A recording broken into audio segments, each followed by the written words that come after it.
ભાગાકારથી સંબંધિત કેટલાક રસપ્રદ પ્રશ્ન. ભાગ 6.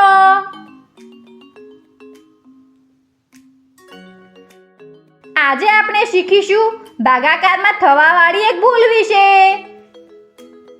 જ્યારથી વંદના મોટી સંખ્યાઓના ભાગાકાર કરતા શીખી છે ત્યારથી પ્રેક્ટિસ કરતી રહે છે. આજે વંદના એક એવા જ પ્રશ્નનો ઉકેલ મેળવી રહી છે. તે 408 નો 4 વડે ભાગાકાર કરી રહી છે. જોઈએ તે સાચી રીતે ઉકેલી શકે છે કે નહીં. આપણે 5 અંકોની સંખ્યાનો ભાગાકાર કર્યો છે.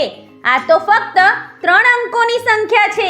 આને તો હું ખૂબ જ સરળતાથી ઉકેલી શકીશ. ચાલો હવે ઉકેલીએ. સૌથી પહેલા 408 અને 4 ને આ રીતે લખી દઉં છું. હવે ભાગાકાર કરવાનું શરૂ કરું છું. 4 એકા 4, શેષ વધી 0. હવે આગળનો અંક 0 ને નીચે લખી દઉં છું. અરે આ તો હજુ પણ 0 જ છે. હવે શું કરું? આગળના અંકને પણ નીચે લખી દઉં છું. 8 ને નીચે લખ્યા તો હવે સંખ્યા થઈ ગઈ 8. હવે સાચું છે. આમાં 8 નો 4 વડે ભાગાકાર કરી દઉં છું. 4 વડે 8 નો ભાગાકાર કર્યો તો જવાબ આવ્યો 2 અને શેષ વધશે 0. આનો અર્થ 4 વડે 408 નો ભાગાકાર કરવાથી જવાબ આવશે 12. ભાગાકાર તો કરી દીધો. હવે એને તપાસીને પણ જોઈ લઈએ કે આ જવાબ સાચો છે કે નહીં. આ ભાગાકાર સાચો છે કે નહીં તે તપાસવા માટે હું 12 નો 4 વડે ગુણાકાર કરીશ.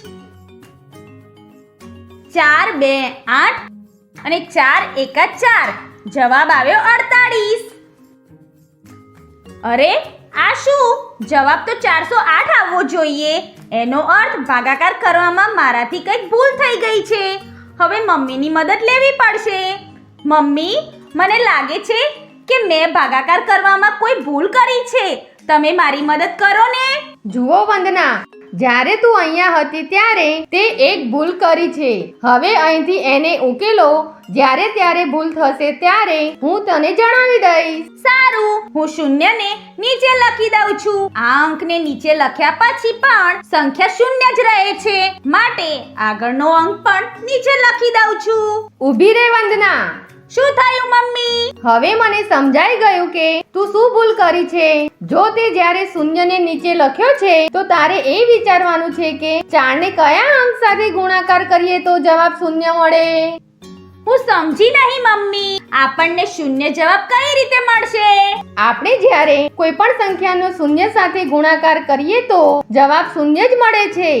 એવી રીતે અહીંયા આપણે 4 ને 0 સાથે ગુણાકાર કરીએ અને જવાબ 0 મેળવી લઈએ અને શેષ 0 વધશે.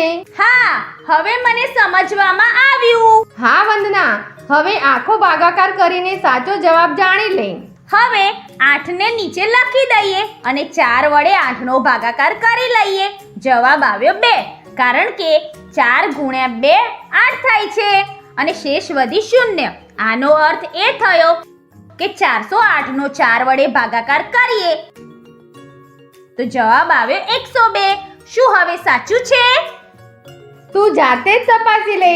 સારું મમ્મી, હું 102 નો 4 વડે ગુણાકાર કરીને જોઉં છું. જો જવાબ 408 આવ્યો તો ભાગાકાર સાચો છે.